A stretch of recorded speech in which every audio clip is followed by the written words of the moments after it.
Hi guys, ఎలా ఉన్నారు? మరో ఇంట్రెస్టింగ్ వీడియోతో మళ్ళీ మీ ముందుకు వచ్చాను. ఈ వీడియో చివరి వరకు చూసి నచ్చితే ఒక లైక్ వేసుకోండి. ఓకే, ఇక వీడియో స్టార్ట్ చేద్దాం. ఆడటం చేతకాక పాత గజ్జలంటే కుదరదంటున్నారు మన ట్రేడ్ పండితులు. మనకు తెలిసిందే కదా, ఎప్పట్లాగే ఈ సంక్రాంతికి కూడా బాక్స్ ఆఫీస్ సీట్ ఎక్కింది. తెలుగువారికి సంక్రాంతి అంటే కోళ్ల పందాలు, సినిమాలంటే ఒక సెంటిమెంటు. అందుకే ప్రతి సంక్రాంతికి బాక్స్ ఆఫీస్ వారిని కోళ్ల పందాలు చూసినట్టు చూస్తారు.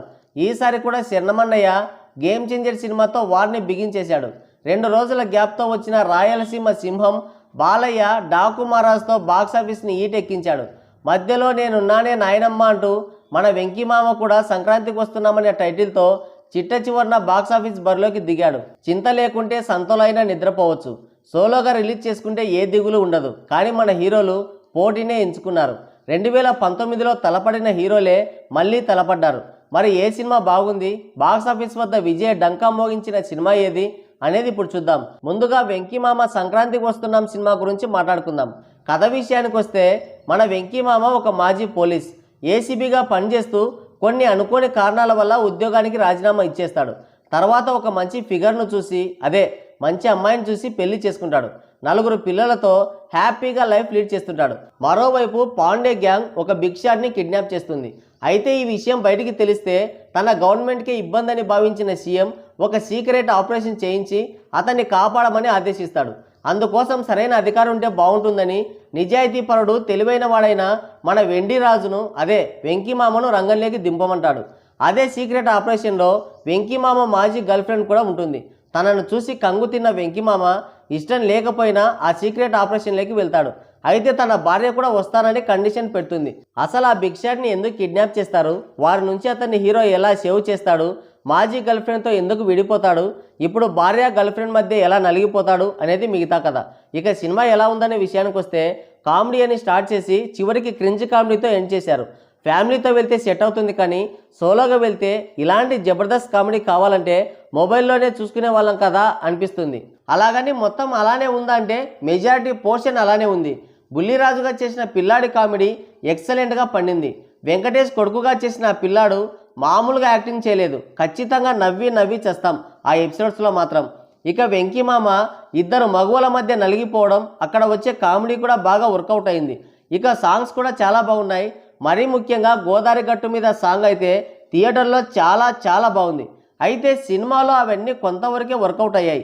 వెంకీమామ ఆయన భార్య గర్ల్ ఫ్రెండ్ మధ్య వచ్చే కొన్ని సీన్లు కొంతవరకు బాగున్నా కానీ అదే పనిగా వచ్చి మనల్ని విసిగిస్తాయి. మొదట్లో బాగుంది అనిపించినా చివరికి అదే సిల్లీగా అనిపించాయి. పైగా పూర్ రైటింగ్, బాబు అనిల్ రావిపూడి నీకో దండం అనిపిస్తుంది.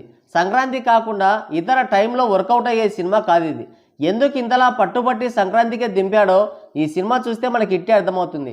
కామెడీ చేయాలనుకున్నా ఓకే, కానీ సీరియస్ డ్రామాని కూడా కామెడీ చేయాలని చూస్తే సినిమా చేసిన వాళ్ళు తీసిన వాళ్ళు కామెడీ అవుతారు, ఆడియన్స్ మాత్రం బఫూన్లు అవుతారు. సెకండ్ హాఫ్ కామెడీ చూసి మేము అడిగామా బాబు మిమ్మల్ని అని అడగాలనిపిస్తుంది. నసా నీరసం సెకండ్ హాఫ్ అంతా. ఒక దశ తర్వాత కథలో పసలేక సాగదీశారు రన్ టైం కోసం. ఓవరాల్గా చెప్పేది ఏంటంటే 10 నిమిషాల జబర్దస్త్ కామెడీ కోసం 2.5 గంటలు టైం బొక్క, డబ్బులు బొక్క. అయితే ఫ్యామిలీతో వెళ్ళాలంటే మాత్రం ఈ సినిమాని ప్రిఫర్ చేయొచ్చు. ఇక మన శరణమన్నయ్య నటించిన గేమ్ చేంజర్. జానేడు పిట్టకు మూరేడు తోక అన్నట్టు పసలేని కంటెంట్కి పళ్ళు రాలేంత బడ్జెట్ పెట్టి తీసిందే మన గేమ్ చేంజర్. ముందుగా కథ విషయానికి వస్తే ఐపీఎస్ అయిన మన శరణమన్నయ్య హీరోయిన్ అక్కయ్యకి ఇచ్చిన మాట కోసం మళ్ళీ ఐఏఎస్ అవుతాడు. ఐఏఎస్ అయి తన సొంత జిల్లాకే డ్యూటీ పైన వెళ్తాడు. నిజాయితీగా సినిమాలు తీయకపోయినా కనీసం సినిమాలో అయినా ఐఏఎస్గా నిజాయితీగా డ్యూటీ చేస్తుంటాడు. డ్యూటీ పేరుతో ప్రతి ఒక్కరిని గెలుక్కుంటాడు. అది మన విలన్ అన్నయ్యకి నచ్చదు. దాంతో ఇద్దరికి పెద్ద గొడవలు అవుతాయి. తర్వాత ఏం జరిగింది, అప్పన్నకి హీరోకి సంబంధం ఏంటి అనేది మీరు తెలుసుకున్నా ఒకటే, తెలుసుకోకపోయినా ఒకటే, అది మీ ఇష్టం. ఇక ఎలా ఉందనే విషయానికి వస్తే బుర్ర పెట్టి తీస్తే ఇందులో ఒక మంచి డెప్త్ ఉంది. కానీ శంకరమన్నయ్య అటు తిప్పి ఇటు తిప్పి కలగూర గంపలా తయారు చేశాడు. చివరికి అది ఎలివేషన్స్ వర్కౌట్ కాక మెసేజ్ ఓరియంటెడ్గా మిగిలిపోక అటు ఇటు ఎటు కాకుండా పోయింది. డబ్బులు పెట్టి టికెట్ కొని సినిమాకు వెళ్ళాక చూస్తే చూడండి లేకపోతే బయటికి వెళ్ళిపోండి అన్నట్టు తీశారు. దాంతో మనం డబ్బులు పెట్టి సినిమా చూడలేక బయటికి రాలేక నానా యాతన పడతాం. ప్లస్ పాయింట్స్ ఏమీ లేవా అంటే ఉంది, కానీ సరిగ్గా వాడుకోలేదంతే. మీకు ఇదే ఎక్కువ అన్నట్టు తీశాడు. అప్పన్న క్యారెక్టర్ని సెకండ్ హాఫ్ అంతా నడిపించుంటే సినిమా ఖచ్చితంగా హిట్ అయ్యిండేది. పావు షేరు కోడికి అర్ధ షేరు మసాలా అన్నట్టు తెర నిండా గొర్రెల మందల పెద్ద పెద్ద యాక్టర్స్ ఉన్నారు. కానీ వాళ్ళని సరిగ్గా యూజ్ చేసుకునే కంటెంట్ ఉంటే కదా దిల్లుమామ కొంప ముంచడానికి తీసుకున్నారు అందరినీ. కాలేజీ స్టూడెంట్గా ఉన్న హీరో అనవసరమైన అతి చేస్తాడు. కోపం తగ్గించుకోవడానికి ట్రాఫిక్లో ఉన్న బండ్లన్నీ నిలబెట్టి డ్యాన్స్ వేస్తాడు. రియాలిటీలో అయితే పోలీసులు కుదిపి కుమ్మేసి కలేసి మెలేసి ఊపేసి ఆపేస్తారు. ఇది సినిమా కదా, ఏం చేయరు. హీరో ఏదో గ్రామ వాలంటీర్ అయినంత సులువుగా IPS IAS election commissioner CM అవుతాడు. ఇది చూసిన మనం మా మీద అంత కోపం ఉంటే కట్టె తీసుకొని తల మీద 4 దెంగండి, ఎందుకు ఇదంతా అని అనుకుంటాం. 75 కోట్లు పెట్టి తీసిన సాంగ్స్ గురించి ఏం చెప్పినా తక్కువే. దిల్లు మామయ్యని తలుచుకొని బాధపడ్డం తప్ప సాంగ్స్ని అసలు ఎంజాయ్ చేయలేం. చివరికి క్లైమాక్స్ కూడా మరీ ఘోరంగా తీశారు. అసలు 500 కోట్ల బడ్జెట్ పెట్టి తీయాల్సిన సినిమానే కాదు ఇది. ఈ డబ్బు ఉంటే దిల్లు మామ 10 చిన్న సినిమాలు తీసుకునేవాడు, కనీసం వడ్డీకి ఇచ్చినా బాగుపడేవాడు. ఏం చేద్దాం, అంతా అయిపోయింది. ఈ సంక్రాంతికి అసలు పనికిరాని సినిమా ఇది. సోలోగా రిలీజ్ అయి ఉంటే ఖచ్చితంగా చాలా వరకు రికవర్ అయి ఉండేది. పోటీలో రిలీజ్ అయి నలిగిపోతుంది. ఇక last and final Daaku Maharaj. Bobby డైరెక్షన్లో బాలయ్య చేసిన సెన్సేషన్ డాకు మహారాజ్. ముందుగా కథ విషయానికి వస్తే ఒక చిన్న పాపకి పెద్ద కష్టం వస్తుంది. మామూలు కష్టం కాదు, ప్రాణం మీదకి వస్తుంది.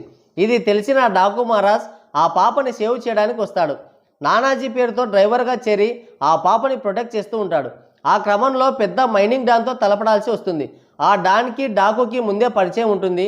ఇంతకీ డాకు ఎవరు, ఆ పాపని ఎందుకు ప్రొటెక్ట్ చేస్తున్నాడు, ఆ విలన్తో శత్రుత్వం ఏంటి అనేది మీరు థియేటర్కి వెళ్ళి ఎక్స్పీరియన్స్ చేయండి. సినిమా కంటెంట్ కొత్తదేం కాదు, మనం చాలా సినిమాల్లో చూసిందే, మరీ ముఖ్యంగా బాలయ్య సినిమాల్లో. కానీ డైరెక్టర్ ప్రజెంట్ చేసిన తీరు అమోఘం. చాలా స్టైలిష్గా పవర్ఫుల్గా హాలీవుడ్ మేకింగ్ స్టైల్లో ఒక డార్క్ హీరోయిజంతో చూపించాడు బాబీ. ఎక్కడో తెలిసిన కథే, మనం చాలాసార్లు చూసిన కథే, కానీ మనల్ని స్టడీగా సీట్లో కూర్చోబెట్టారు. చాలా ఇంట్రెస్టింగ్గా ఎంగేజింగ్గా సీట్ ఎడ్జ్లో కూర్చోబెట్టారు. బాలయ్య మార్క్ డైలాగ్స్ సైలెంట్ హీరోయిజంతో సినిమాని ఓ రేంజ్లో తీసుకెళ్లారు బాబీ. ముఖ్యంగా బాలయ్య చేత పలికించిన డైలాగ్స్ ఒక్కోటి ఒక్కో అనుభవంలో పేలాయి థియేటర్లో.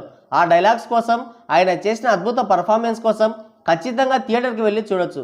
ఫస్ట్ హాఫ్లో సీన్కి ఒక హైలో వెళ్తుంది సినిమా. యాక్షన్ సీన్స్ అయితే చాలా అద్భుతంగా ఉన్నాయి. ప్రీ ఇంటర్వెల్ ఫైట్, సెకండ్ హాఫ్లో ఇంకో ఫైట్, గూస్ బంప్స్. అసలు మాస్ ఆడియన్స్కి అయితే ఇక పండగే. బాలయ్య 3 డిఫరెంట్ క్యారెక్టర్స్లో చూపించిన వేరియేషన్స్ మామూలుగా లేవు. ఇలాంటి యాక్టింగ్ ఒక బాలయ్యకే సాధ్యం అనేలా చేశాడు.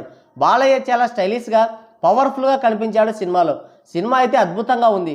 కామెడీ, సెంటిమెంట్, యాక్షన్, ఎలివేషన్స్తో అద్దిరిపోయింది. Balayya energetic performance, Bobby taking, Thaman BGM ఎక్కడా వెనుకాడకుండా పెట్టిన బడ్జెట్తో సినిమా నెక్స్ట్ లెవెల్లో ఉంది. ఈ సంక్రాంతికి మొనగాడు బాలయ్యే. ఫ్యామిలీ ఆడియన్స్ ఎక్కువగా సంక్రాంతికి వస్తున్నామనే సినిమాకి ప్రిఫర్ చేస్తారేమో, కానీ గేమ్ చేంజర్ మాత్రం డాకు దెబ్బకి ఎప్పుడో క్లోజ్ అయింది. Final winner Daaku Maharaj. సంక్రాంతి సెలవులు అయిపోయేలోగా డాకు మహారాజ్ ఖచ్చితంగా లాభాల బాట పడుతుంది. మరి ఈ 3 సినిమాల్లో మీకేది నచ్చింది, ఏది హిట్ అవుతుంది అనేది మీ అభిప్రాయం ఏంటో కింద కామెంట్ చేయండి. సో గాయ్స్, ఇది వీడియో. మరోసారి మరో ఇంట్రెస్టింగ్ వీడియోతో మళ్ళీ కలుద్దాం. Thank you, take care, bye bye.